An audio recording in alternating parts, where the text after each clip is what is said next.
Assalamualaikum warahmatullahi wabarakatuh.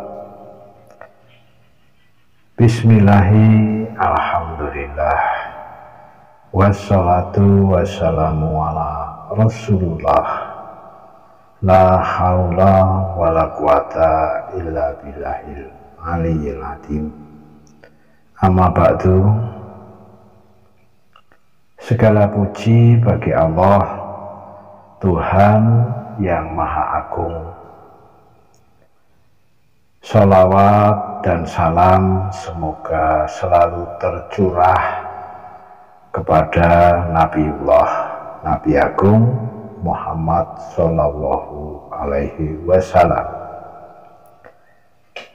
Dengan menyebut nama Allah, Zat yang Maha Pengasih dan Maha Penyayang, senantiasa Allah memberikan kenikmatan yang tiada putus-putusnya. Serta dengan menyebut nama Allah, Zat yang Maha Pengasih, yaitu Zat yang memberi nikmat dengan seagung-agungnya nikmat, terutama sekali yaitu nikmat iman, kesehatan, nikmat rizki, yaitu nikmat pendengaran serta penglihatan kita. Yang Maha Penyayang, dialah Allah, Zat yang memberi nikmat-nikmat yang senantiasa memberikannya tiada putus-putusnya, ya, kepada setiap makhluk ciptaannya. Allah tidak memilih-milih ketika memberikan nikmat tersebut. Allah juga tidak membeda-bedakan pada setiap makhluk ciptaannya. Semua diberikan nikmat-nikmat tersebut, ya. Allah akan terus memberikan nikmat walaupun tanpa ada makhluknya yang memujinya. Sebab Allah tidak membutuhkan itu, tidak butuh dipuji, ya. Karena jika kita memahami akan sifat-sifat Allah yang Maha Kaya, Allah sama sekali tidak membutuhkan apa-apa dari makhluk ciptaannya. Kita sebagai makhluk ciptaannya benar-benar diberikan kebebasan dalam hidup ini. Semua pilihan ada di tangan kita masing-masing, ya. Namun lagi-lagi Allah itu Maha Pemurah dan Maha Pengampun. Maka dari itu Allah menurunkan petunjuk kepada makhluk ciptaannya, ya, terutama sekali bagi umat manusia, agar kelak di kehidupan yang kekal abadi di akhirat kita tidak terjerumus ke dalam neraka jahanam.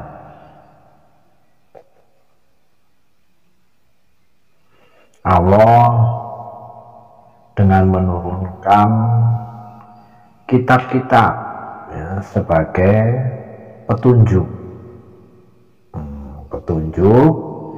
agar kita tidak salah melangkah.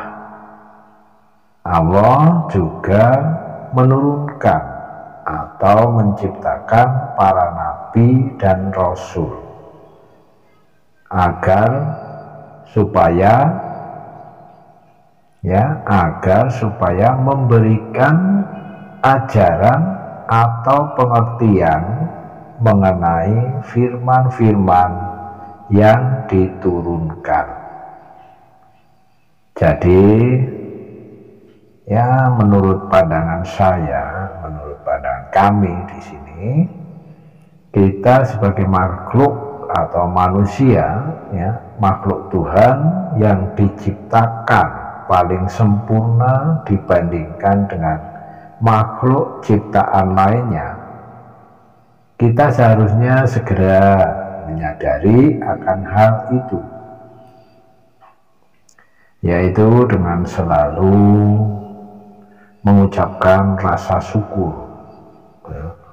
syukur, dan jangan pernah berhenti untuk meminta ampunan dari Allah, ya.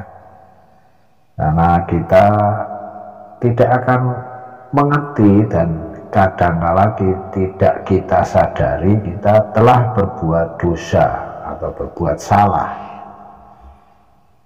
Kita bisa melakukan semua itu, baik perbuatan itu berupa kita melakukan zikir dengan lisan atau pernyataan cinta di dalam hati kita terhadap Allah Subhanahu wa Ta'ala.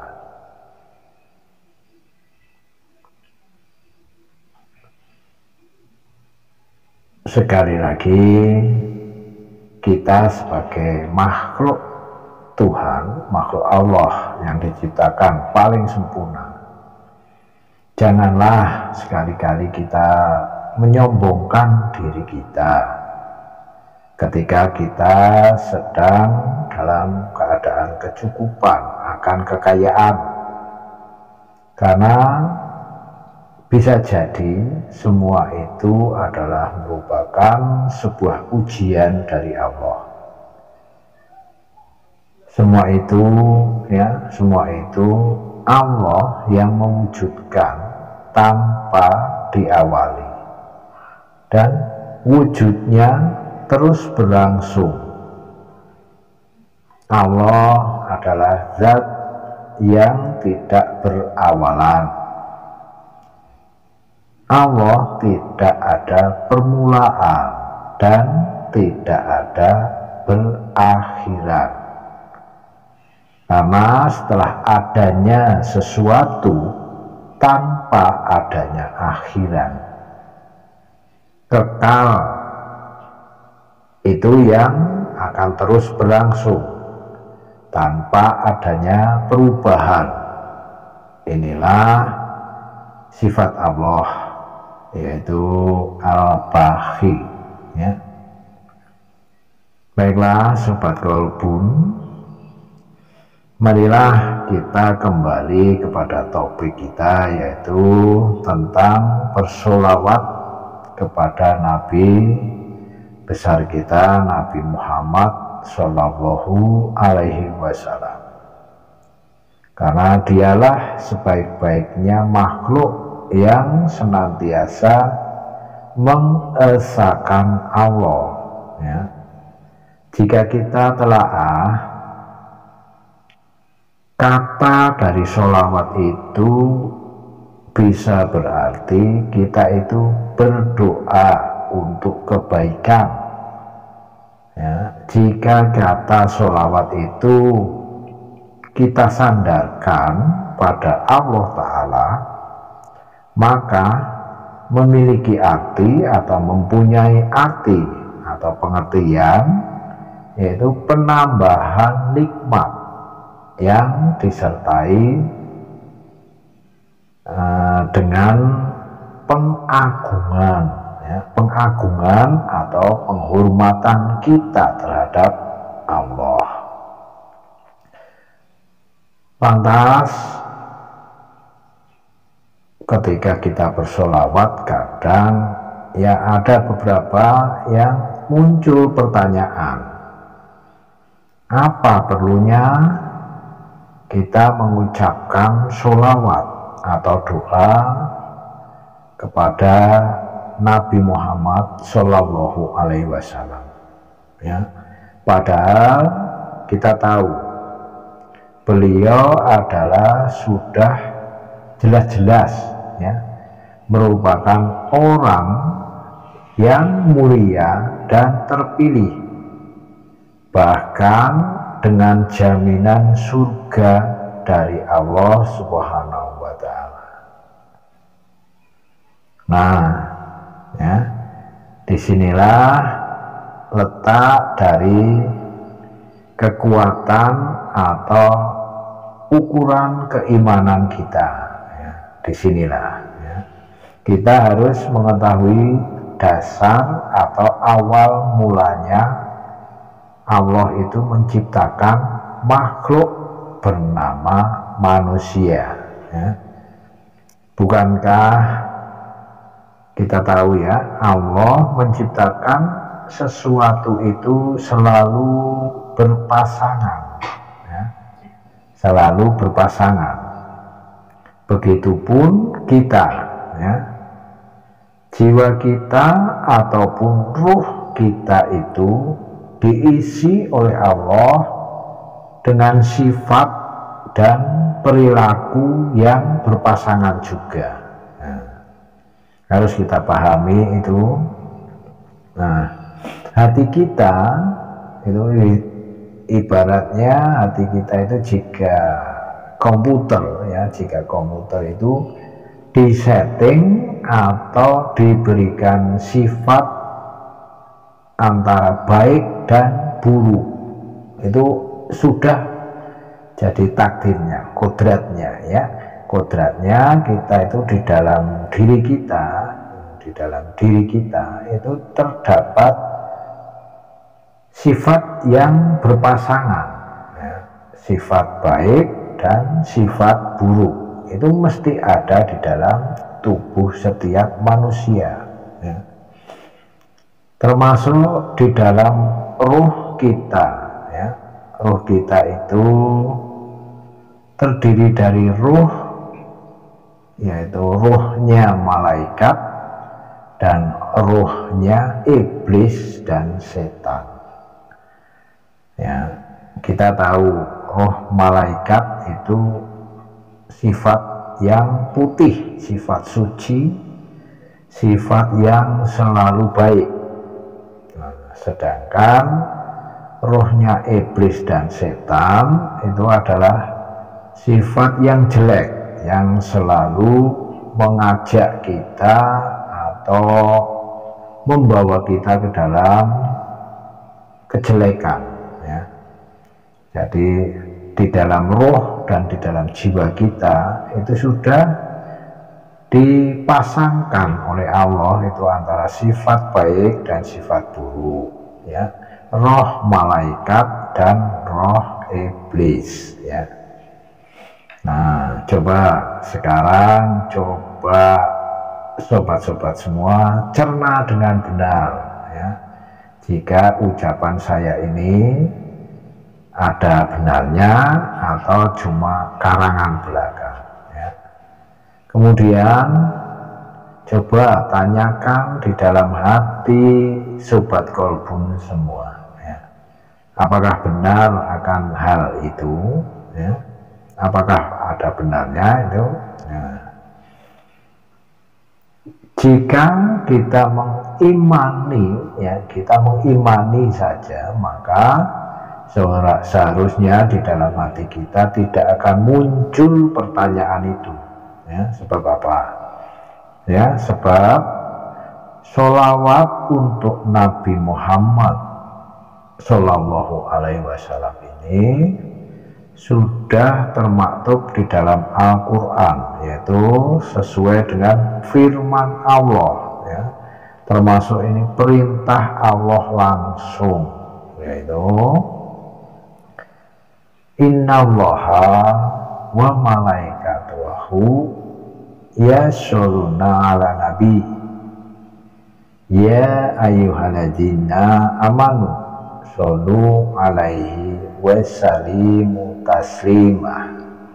Nah, sudah jelas-jelas itu tertulis di dalam Al-Quran dan merupakan perintah langsung dari Allah ya.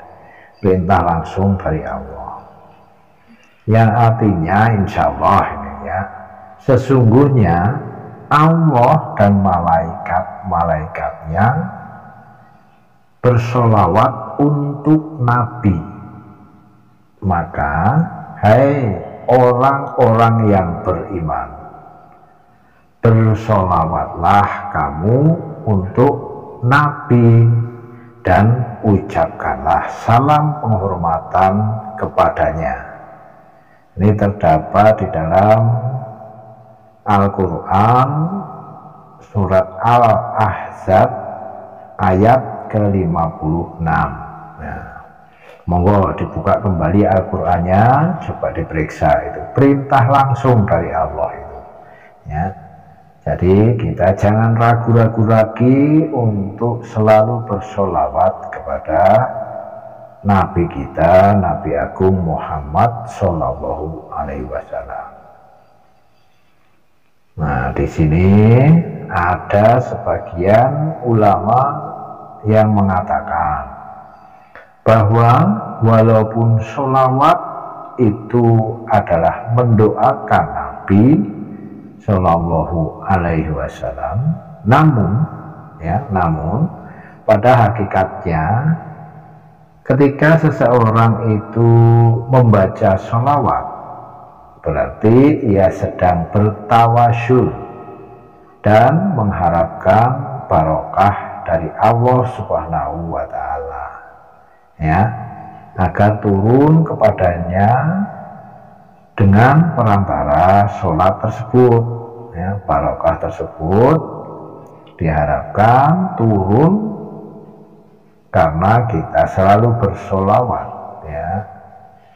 Oleh karena itulah, ya, ketika seseorang membaca sholawat, niatkanlah, ya, ketika kita sedang membaca sholawat, niatkanlah sholawat tersebut semata-mata untuk Allah Ta'ala, ya, mengharap ridho dari Allah Ta'ala, serta mendoakan Nabi Muhammad Shallallahu Alaihi Wasallam, mengharap hanya kepada Allah Subhanahu wa Ta'ala, ya, agar semua keinginan bisa terkabul dan barokah sholawat yang dibacanya. Mari, ya, kemudian kita juga dianjurkan untuk mendoakan pula kepada keluarganya, ya, kepada para sahabat-sahabat Nabi, ya, lalu orang-orang yang mengikuti jalan agama secara benar. Nah, di sini apakah kita masih kurang memahaminya? Berarti kita sudah termasuk di dalamnya sholawat tersebut, ya, di dalam kelompok, ya, di dalam kelompok, masuk di dalam kelompok sholawat tersebut, ya. Kita termasuk orang-orang yang mengikuti jalan agama secara benar, ya kan? Nah, maka dari itu, agar lebih jelasnya dan bisa terbuka dalam mengartikannya, serta tidak ada lagi keraguan akan kegiatan kita bersolawat kepada Nabi Muhammad Shallallahu Alaihi Wasallam beserta keluarga dan sahabat-sahabatnya. Setiap orang yang beriman dan bertakwa. Nah, di sini sekarang sudah jelas, ya, yaitu bersolawat termasuk kita, ya, orang yang beriman dan bertakwa, ya, termasuk kita berarti, ya. Sobat Kalbun yang dimuliakan Allah, Allah Subhanahu wa Ta'ala telah menjanjikan kepada hambanya yang selalu bersolawat kepada Nabi Muhammad Shallallahu Alaihi Wasallam, ya, bahwasanya jika kita selalu bersolawat kepada Nabi kita, maka kita akan mendapatkan pahala yang besar, ya.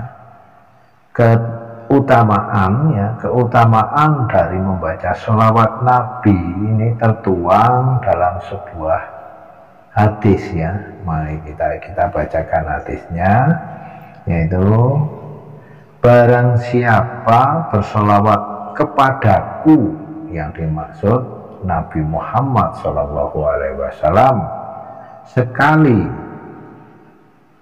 maka Allah akan memberikan rahmat kepadanya 10 kali lipat.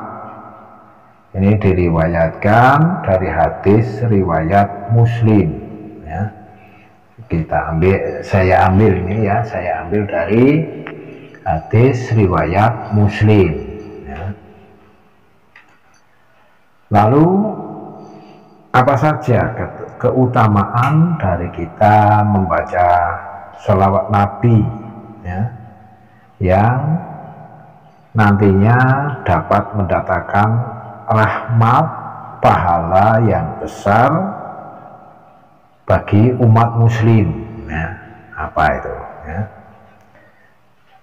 Nah, umat muslim yang selalu membaca sholawat akan mendapat syafaat baginya di hari kiamat nanti, ya. Ini sesuai cerita, ya, diceritakan dari Abdullah ibnu Mas'ud, ya, Abdullah ibnu Mas'ud, ya, bahwa Rasulullah Shallallahu Alaihi Wasallam bersabda, orang yang paling berhak mendapat syafaatku, yaitu syafaat dari Nabi Muhammad kelak di hari kiamat, adalah orang yang paling banyak membaca sholawat untukku, ya. Untukku itu yang dimaksud untuk Nabi Muhammad, ya. Nah, umat muslim yang memperbanyak sholawat akan ditempatkan di sisi Nabi Muhammad Shallallahu Alaihi Wasallam di surganya Allah. Hal ini tertulis dalam hadis Rasulullah Shallallahu Alaihi Wasallam, yaitu artinya, ya, saya ambil artinya saja. Manusia yang paling berhak bersamaku pada hari kiamat ialah yang paling banyak membaca sholawat kepadaku. Nah, sudah bisa dipahami, ya, sudah bisa dipahami. Ini dari hadis riwayat Tirmidzi, ya, hadis riwayat Tirmidzi. Allah Subhanahu wa Ta'ala akan mengangkat hamba-hambanya yang selalu bersolawat kepada Nabi Muhammad Shallallahu Alaihi Wasallam, sebagaimana Rasulullah Shallallahu Alaihi Wasallam pernah bersabda, ya, barang siapa bersolawat 1 kali saja, Allah akan memberinya, ya, Allah akan memberinya 10 kali lipat rahmat dan 10 kali lipat derajat baginya. Bukan main, kan? Allah begitu mulia dan begitu kayanya, agung dan besarnya. Bahkan janji Allah akan mengabulkan seluruh doa bagi umat muslim yang selalu membaca sholawat Rasulullah, sholawat Nabi, ya, yaitu sesuai dengan sabda Rasulullah, ya. Sabda Rasulullah, apabila salah seorang di antara kamu membaca sholawat, maka hendaklah dimulai dengan mengagungkan Allah Subhanahu wa Ta'ala dan memujinya. Setelah itu baru bacalah sholawat kepada Nabi, dan setelah itu berdoalah, ya, dengan doa yang Anda kehendaki. Ini sesuai hadis riwayat Ahmad, Abu Dawud, dan Tirmizi. Saya rasa waktu sudah semakin malam, ya. Demikian tadi sedikit wejangan yang kami sampaikan. Semoga bisa bermanfaat, ya. Semoga bisa bermanfaat, dan kami mohon maaf apabila dalam memberikan wejangan ini banyak tutur kata dan kalimat yang kurang berkenan, ya. Mohon maaf sekali lagi, ya, semuanya. Wabillahi taufik wal hidayah. Wassalamualaikum warahmatullahi wabarakatuh.